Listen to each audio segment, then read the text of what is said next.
Well, good morning, Glue Troopers. Max and Max's Models here. And today I thought I would talk about a few kits that I considered getting at the Nationals but didn't. And a lot has had to do with the fact that by the time I had gone through, you look at some kits, go, maybe I'll come back to this later. And then by the time you've seen everything, you're so tired you can't stand up and you never get back. But one of them were these KB and Aurora Gothas. I've always thought it'd be nice to have a Gotha bomber. And I really never asked him how much he wanted. He had a really nice collection of Aurora kits. He also had a lot of Wingnut Wing stuff, and I was like, because I guess I'm a sadist at some level, I was thinking, a couple more of the big ones. Yeah, baby. And then I saw this, and I was like, okay. The beatings will now begin. But like I say, I never got back. I admit I thought about it, but never really asked him how much they cost. I also saw all these models, most of them airplanes I never heard of before, from a company called Omega that I'm not really familiar with. So I didn't get them, but I probably should have picked up one, if for no other reason, just to see how this company's kits are. There were a couple old kits my brother had, the TIE Interceptor and that Trio kit, which is one of the best little trio kits you can build of the Star Trek original series vessels. He had it, and they were really well made. They were only $25 a piece. I should have grabbed it. Didn't want to spend all my allowance in one place. I wasn't really the biggest Space 1999 fan, but I just thought this thing I think is kind of rare. I should probably grab it.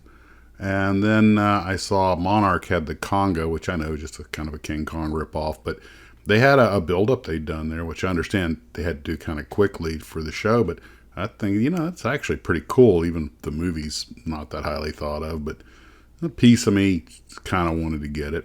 And then there was all the Aurora stuff, and several vendors had Auroras, but J-Bar had probably the best collection overall, or at least the newest stuff.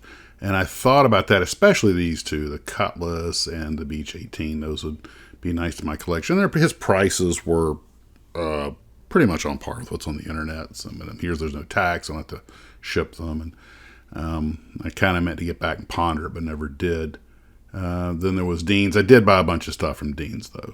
And then Pop, the guy you saw, Bob Azarelli, who you saw at the beginning of the video, had a whole bunch of stuff. I bought a bunch of kits from him for like $5 a throw.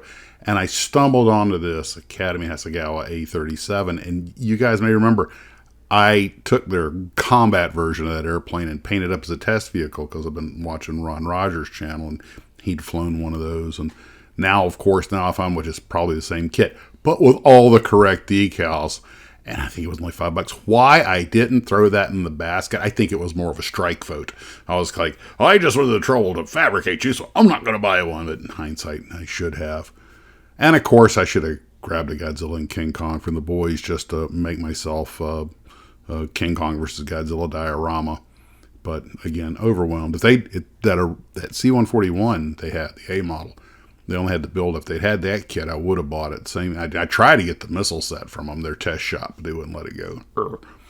And I believe I bought some kits from this vendor, and there were a couple of them, the Yak-25 flashlight and the transporter helicopter, and that was an original, I think, 1955 version S kit. And I'm like, yeah, I did buy some stuff from him, but I let those get away. And why, I don't know. Just seemed like the thing to do at the time.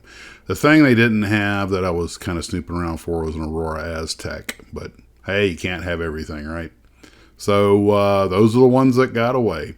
All right, guys, you have a wonderful day. We'll talk to you later. And as always, model on.